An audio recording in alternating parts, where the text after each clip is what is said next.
नमस्कार दोस्तों, current affair with Wasim Khan में आपका एक बार फिर स्वागत है। दोस्तों, दो छोटी छोटी अपडेट है। ईडी के छापे की 15 तारीख की कार्रवाई पर क्या हुआ, इन दो छोटी छोटी अपडेटों को लेकर के आपके बीच आया हूं। वीडियो बहुत छोटा होगा और वीडियो शुरू करने से पहले आपसे वही पुराना निवेदन कि अगर आपने हमारे इस channel current affair with Wasim Khan को सब्सक्राइब नहीं किया है तो प्लीज सब्सक्राइब करिएगा। वीडियो में दी गई जानकारी आपको अच्छी लगे तो इसको लाइक और शेयर जरूर करिएगा। दूसरी चीज यह है कि मैंने आपसे कहा था कि ये इंफॉर्मेशन का दौर चल रहा है, सूचनाओं का दौर है। सूचनाएं रोज कुछ ना कुछ आ रही हैं और रोज हम लोगों को आप तक वीडियो के माध्यम से सूचनाओं को शेयर करना रहता है, करता रहता हूं। तो सब्सक्राइब करके बेल आइकॉन अगर आप दबाए रहेंगे तो हमारे आने वाले सभी सूचनाओं का वीडियो आप तक नोटिफिकेशन के जरिए सबसे पहले पहुंच जाएगा।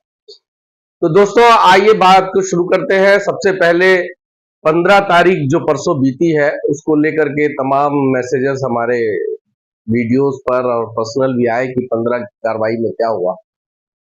आपको जैसा कि जानकारी थी कि 15 की तारीख जो है वो कंप्यूटर जनरेट वाली थी, उसकी लिस्टिंग जो थी वो नहीं हुई और उसकी लिस्टिंग ना होने की वजह से वो फिर कंप्यूटर जनरेट करके जो तारीख देता है एक हफ्ते की, वो तारीख 22 तारीख इसी महीने की 22 अक्टूबर को पड़ी। अब सब्जेक्ट ये होता है दोस्तों, मैं इस पर इतना इसलिए नहीं कुछ कह रहा,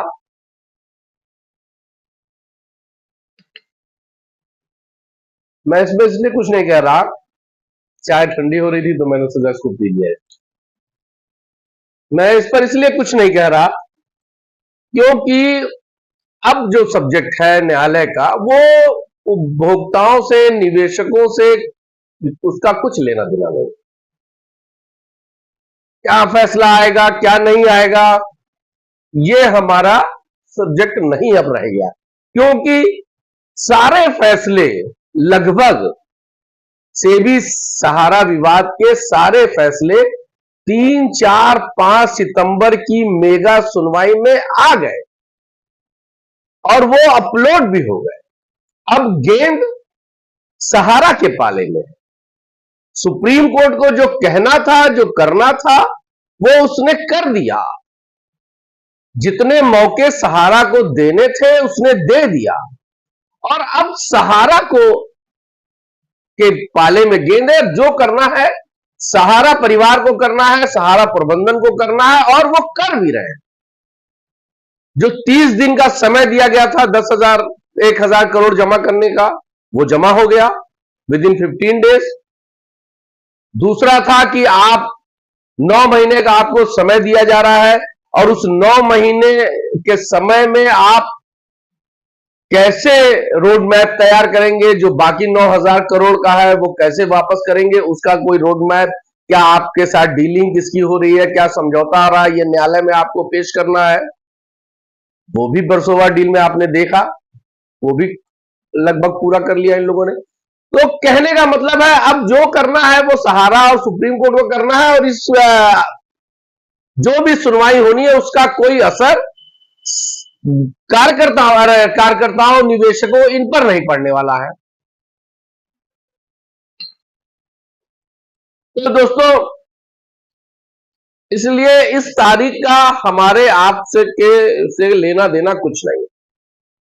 अब हम सहारा की एक्टिविटीज पर दिमाग लगा रहे हैं, सहारा की एक्टिविटीज पर ध्यान लगा रहे हैं कि वो क्या कर रही है, कैसे कर रही है। तो मुझे जो रिजल्ट दिख रहा है वो पॉजिटिव है, सहारा एक्टिव है और सहारा पूरी तैयारी में है चीजों को चूल गांठ बिठाने में, सब कुछ सेचुरेट करने में, चाहे वो बिगड़ी हुई चीज को बनाने में।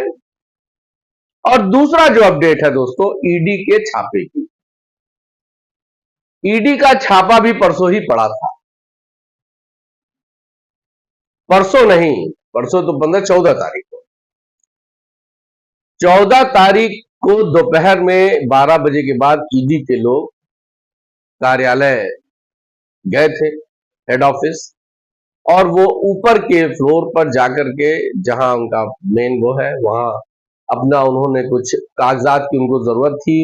कोई बहुत बड़ा इश्यू नहीं था, क्योंकि उनका भी मामला उनको भी अपना लगाना रहता है। तो मैंने पिछले वीडियो में भी आपसे बताया था, तो उसकी कोई अपडेट बस ये आई है कि वो कुछ पेपर्स ले गए हैं अपने साथ, और ना कोई गिरफ्तारी है ना कुछ है। लोग कह रहे थे गिरफ्तार कौन हुआ, क्या जब्त हुआ, क्या, ऐसा कुछ नहीं हुआ है।